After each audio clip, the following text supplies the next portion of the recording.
Hi, it's Akshay. I have an announcement to make. You can now do more than just listen to the First 2 Years podcast. You can suggest new topics you want me to discuss. You can contribute to the rich narrative of the podcast by sharing your experiences. You can also be on the podcast. That's exciting, right? But how? Well, week after week, we'll put out a survey for an upcoming episode. If you choose to take the survey, I will personally read and review each of your responses and reach out to you for a follow-up conversation. For example, right now we have a survey live. It is about feeling like an imposter at work, feeling undeserving of the opportunities you get, feeling like you're not good enough. If you have experienced this, take the survey and let me know. The link is in the show notes. Now, on to the episode.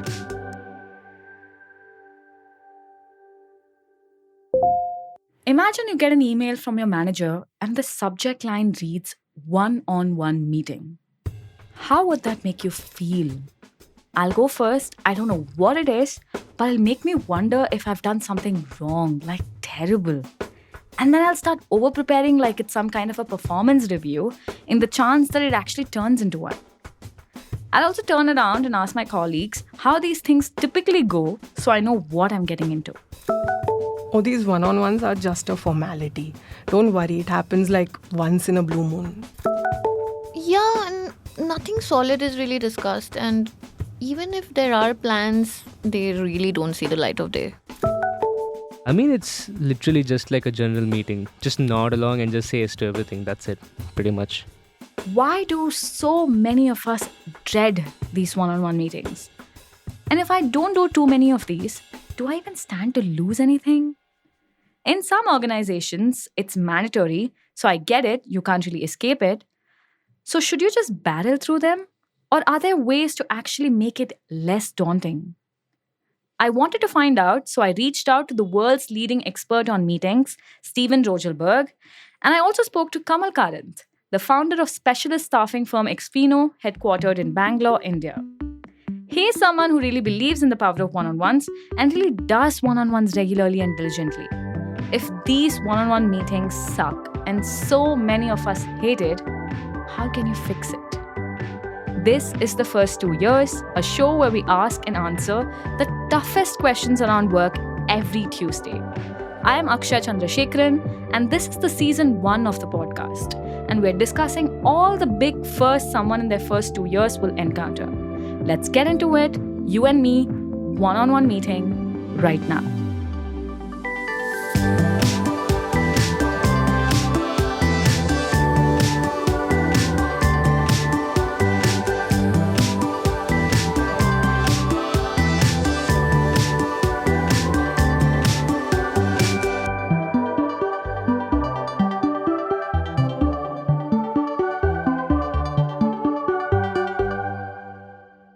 Steven Rogelberg is an organizational psychologist at UNC Charlotte. He wrote the refreshingly practical book, Glad We Met, The Art and Science of One-on-One Meetings. And if you've ever felt like, wow, this meeting could have been an email, his life's work is to make sure that that never happens. He's been studying meetings and how to make them worthwhile for decades now, and I was relieved to find out that even he wasn't very good at one-on-one meetings when he first became a manager. Absolutely. When I first started doing one-on-ones, I was just heavy into micromanaging. I was more insecure as a manager. So I felt that I had to just keep getting into the weeds with my people. And, clearly that's not productive long-term. If so many managers are bad at one-on-one meetings and so many direct reports dread it, why do we still keep on having them? Why can't you say everything you want to say in a team meeting instead? It's a great question. So a team meeting is, by definition, a meeting for lots of people, right? Because the team is there, and it tends to be tactical, and you're addressing some situation or problem.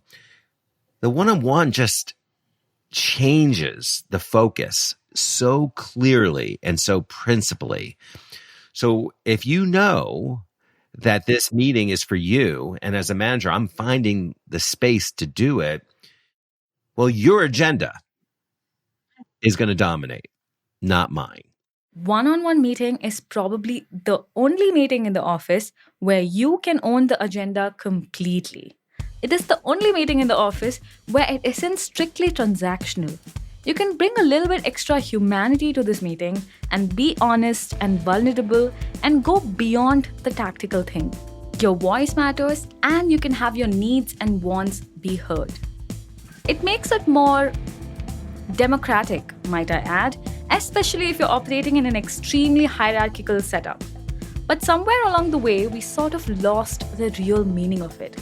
It's why Nvidia CEO Jensen Huang said one-on-one meetings are totally, absolutely unnecessary.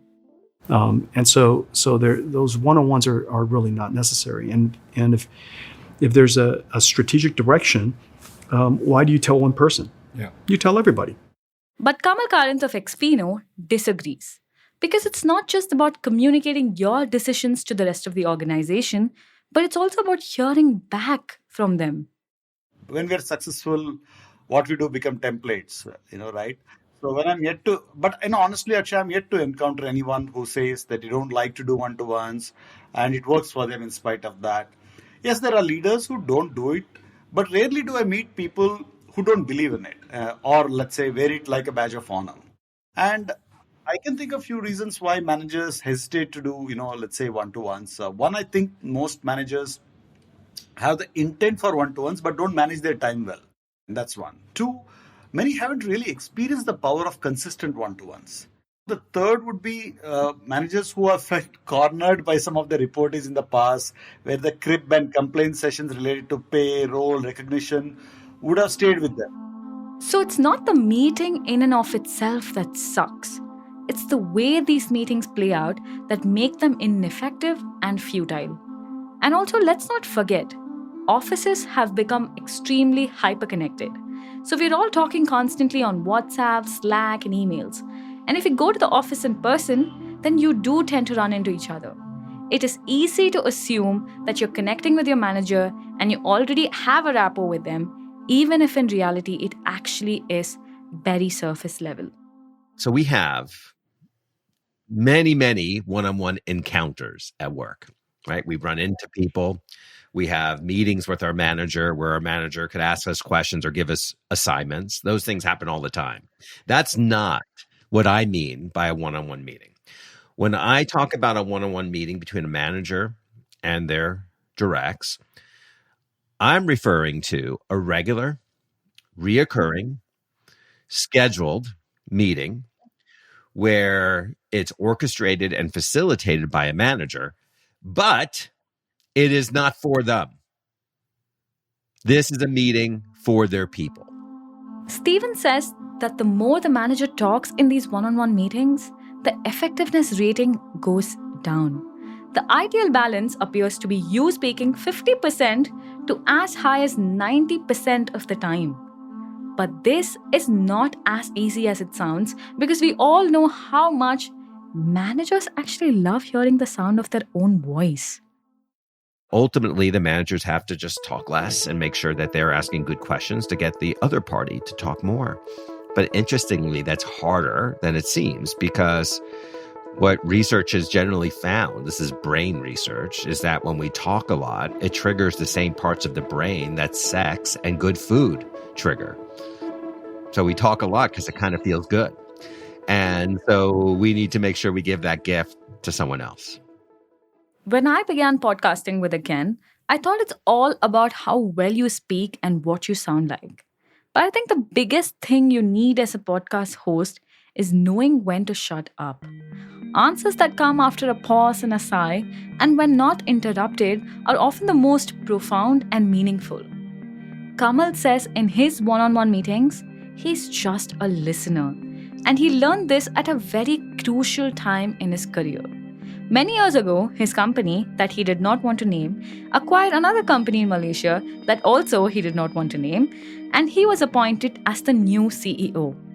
It was a moment to celebrate for Kamal, but he reached Malaysia only to realize that his new employees really, really hate him. The employees were very rude to me. As their new CEO, they were unwilling to pardon me as we had let go on the ex CEO, who was their boss, and they couldn't accept me as the new boss. So many in the town hall eventually resigned in the subsequent weeks to substantiate their lack of support to me. It was a tumultuous time, and Kamal's boss gave him a piece of simple advice: do regular, reoccurring, scheduled one on one meetings with everybody. And it bombed. He faced a lot of resistance. People were suspicious of his intent, didn't think it would last, and most importantly, did not confide in him. But he kept at it. And he turned up to every single one of his pre calendared one on ones with his direct reports week after week. And to his complete surprise, slowly but steadily, things started to shift. We had all kinds of one-to-ones in those few months. We met weekly. Also meant that we could personally connect with that frequency because you're meeting so many times. So what all do you speak, right? Catch up personally as well. People started opening up, and all he had to do was listen and pay attention to what was being shared. While what happens in a one on one meeting is important, what happens after is also just as important. Kamal spoke less in those one on one meetings, but his actions spoke for him after the meeting. And people could see whatever they were sharing was making a difference. It was being acted upon. Their words mattered. So, rewinding a little bit, right? Your boss could have recommended like n number of things to help you navigate the situation. Do you know why he recommended one on one of all things? My boss at that point of time felt that look, I was new in the country, they didn't know me, so the only way they will know me is if I meet them frequently, right? And he was also a great fan of not doing too many public meetings because he felt public meetings is for leaders a show of strength. We say the right things, we posture, we talk about the company. So very rarely can we sort of come the persona into it, the real person into it, because there are 30, 40, 100 people, so you have to tick so many boxes. So my boss always advocated those days that, in one-to-ones is when they really experience the person. And somewhere he felt that if you're a true leader, they'll experience you, and that's where he pushed me to do that. Great managers look at it as an expression of their leadership, as an expression of their values, and a way to show commitment to their people. But the truth is, the consequences of not doing a one on one is far more detrimental to the report's career than the manager. So, what happens if you have to initiate because your manager isn't doing so themselves? And if you have to talk 90% of the time and own the agenda and all of that, what the heck should you be saying? How candid should you really be? Coming up after the break, how to take charge of your one on one and not just do it well, but do it so well that your manager looks forward to it. So imagine this hypothetical situation. You've just graduated, placements are on full blast, you have interviews lined up, and the pressure is mounting every single day. And then you're told you can be a ninja, a digital, or a prime. Wait, what? Your placement cell tries to explain it to you. Now listen closely. These are the three categories. Think of them as the three salary slabs that TCS or Tata Consultancy Services is hiring for. TCS is a good company. It is stable. Kind of like a government job, right? So what if it is not the coolest gig out there? So you think you should aim for Ninja, which sounds like the highest salary slab, right? No. Your placement coordinator tells you that you are wrong because Ninja is the lowest slab, which is around 3 lakh rupees per annum. Digital offers around 7 lakh rupees per annum, and Prime is between 9 to 11 lakh rupees. Yes, you heard that right.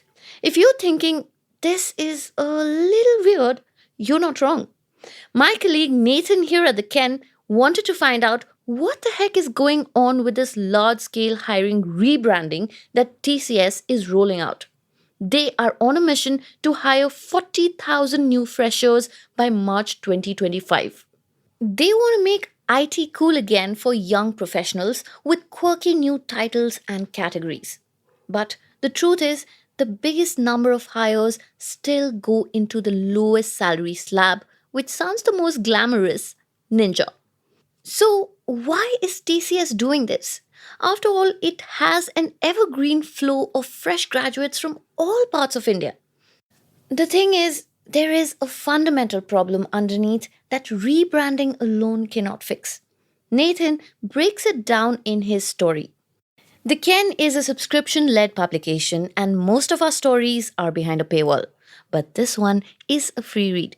You'll find the link in the show notes of this episode, so go on, give it a read, and share it with your friends.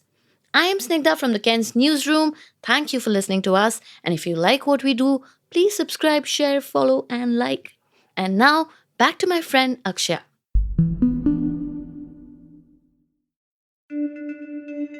Say you want to do one on ones, but it can be the most scary thing to go up to someone and ask for it. What if they turn it down? What if, even if they agree to it this one time, how do you get them to do it over and over again? These are difficult things to do and often controlled by one too many externalities. So I thought, let me first find out how a successful one on one should make me feel and reverse engineer the whole thing. I think in general, if you leave the meeting feeling seen and respected and heard, that's a win. It's not realistic for the direct to always leave the meeting saying, wow, that was so much fun, right? Because there could be challenging topics and issues. But feeling seen, heard, and respected, that should happen no matter what the topic is. So I think that's what we want to aspire to. If you had to break this down, there are 3 essential steps. Step 1 is approaching your manager. Step 2 would be to set the agenda for the conversation. Step 3, and the most toughest of all, is having the conversation itself. Okay, let's start with making the request to your manager to do a one-on-one. Steven says the best way to do it, especially if you're convincing someone, is to start small. I do think it's okay to suggest to the manager that, hey, would you be okay with us meeting every other week for just 20 minutes? Just where I can pick your brain, I could share some challenges, but just some predictable connection point. And if you ask for just 20 minutes every other week, that's hard to say no to. Step 2 is setting the agenda. Steven says, instead of framing your agenda as a set of topics to be discussed, try framing your agenda as a set of questions to be answered. By doing so, it really helps you distill the relevant questions you want to get answered. If you send a meeting invite with a list of questions, your manager automatically starts thinking about how to find answers to these together. That's a tip for setting agenda. Step 3 is actually having the dreaded conversation. Looking back on all those countless one-on-one meetings that Kamal conducted, he says people broadly did 3 things in these meetings.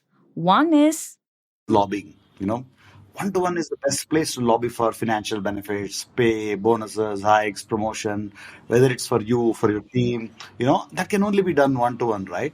And the non-financials would be lobbying for awards, recognitions, work from home, asking for extra leave, flexible working hours, plain lobbying. many people lay the foundation for a promotion in these one-on-one meetings. But lobbying is also a tactical thing set in the here and now. It doesn't reveal much about you to the manager on a deeper level. The second bucket is Crib session. The one-to-one is best place to crib, complain, threaten in some cases. These spaces are low. The one-to-one expressive at the same time. You may not be threatening the boss' ego or positioning. Imagine doing these things in a team meeting. Unless you want to piss off your manager, these are the crib session is the second bucket. That is where one-to-one is important. over-indexing on the crib session is a huge turnoff for managers, as you can imagine. It's what makes them want to cancel the recurring meeting on their calendar, and discussing people who are not present in the room, if not done well, can reflect very poorly on you as well. Best not to dwell in this zone for too long. Third bucket, Kamal says, is reserved for Personal stuff. See, we all need our managers to know what is happening in our personal life so that in times of need, they can relate to our performance, our struggles, or what we are going through in our roles. I understand some of us feel that the work should be kept professional, don't overlap personal stuff. But I believe relatability is a great influencer in a boss report equation. What if the conversation does not go there and it remains within the ambit of tactical stuff? Or the environment is not conducive to sharing your personal struggles? Or you simply don't have that kind of an equation with your manager? So you could think about in any relationship that we have. We can't start that relationship by being highly vulnerable and putting everything out on the table, right? We have to have the relationship build. And so I think initially, if the employee is the one initiating, is just start slow. Just try to make this a positive experience. In the beginning, if it's going to be a little bit more tactical, go for it. And then over time, I think you can start evolving to more and more meaningful topics that aren't just in the here and now, but let it develop. The key is the predictability. You are in the long game when it comes to cracking one-on-one meetings. These are investments you make week after week, and slowly the complexion of your one-on-ones and the relationship with your manager starts to improve. Steven, this whole thing, right, sounds a lot like therapy to me because it's reoccurring, it's personal, and it's a safe space, it's a one-on-one. Has anyone ever told you this, or is this the first time you're hearing this? It does, but it's not, right? So good therapists are great at listening. Good therapists are great at asking questions.